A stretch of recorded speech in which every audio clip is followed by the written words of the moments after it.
বলেছে change the voice, they made him captain. ঠিক আছে, তো আমরা দেখবো এখানে কিন্তু দে আছে হচ্ছে সাবজেক্ট, মেড হচ্ছে আমাদের ভার্ব, হিম হচ্ছে অবজেক্ট, আর ক্যাপ্টেন এটা হচ্ছে রেস্ট পার্ট। ঠিক আছে, এটা আমরা পরে অ্যাড করব। তো দেখো এখানে হিমটা হয়ে যাবে আমাদের কি সাবজেক্ট, অবজেক্ট সাবজেক্ট হয়ে যায় প্যাসিভ হয়ে গেলে, সো হি। এবার দেখো মেড আছে, মেডটা কি পাস্ট ফর্ম তাই না, তাহলে সাবজেক্ট ভি2 অবজেক্ট যদি থাকে তাহলে আমরা সেটাকে কোন টেন্স বলবো, past indefinite tense. Past indefinite টেন্সে যদি ভয়েস অ্যাক্টিভ ভয়েস থাকে প্যাসিভে গেলে সেখানে কিন্তু ওয়াজ অ্যাড হয়।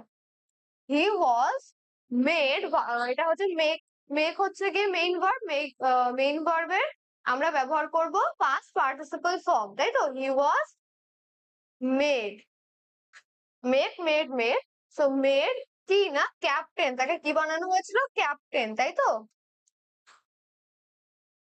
কাদের দ্বারা, তাদের দ্বারা, তাই তো, এই যে দে, দে বানিয়েছিল, তো এটা হয়ে যাবে কি দেম, দে হয়ে যাবে them. He was made captain by them, he was made captain by them, একদমই অপশন এ কিন্তু ঠিক আছে। বাকি দেখো হি ইজ মেড বলেছে, এটা তো পাস্ট টেন্সে আছে, আমরা কি করে এটাকে ইজ বলতে পারি, হবে না এটা। এখানেও দেখো হ্যাড বিন আছে, এটাও কিন্তু হবে না।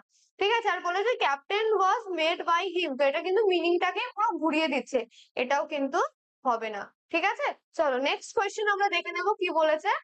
fill in the blank with the appropriate word, homophones use করতে হবে, স্টেশনারি, স্টেশনারি, স্টেশনারি, আর আছে কি স্টেশনারি। ওকে, তো দেখো the new office building will require a lot of new what, new stationery, তাই না, NERY, option B is the correct answer. এইটা কিন্তু হবে না, অনেকেই কনফিউশন হয়ে যায় স্টেশনারি এন্ড স্টেশনারির মধ্যে।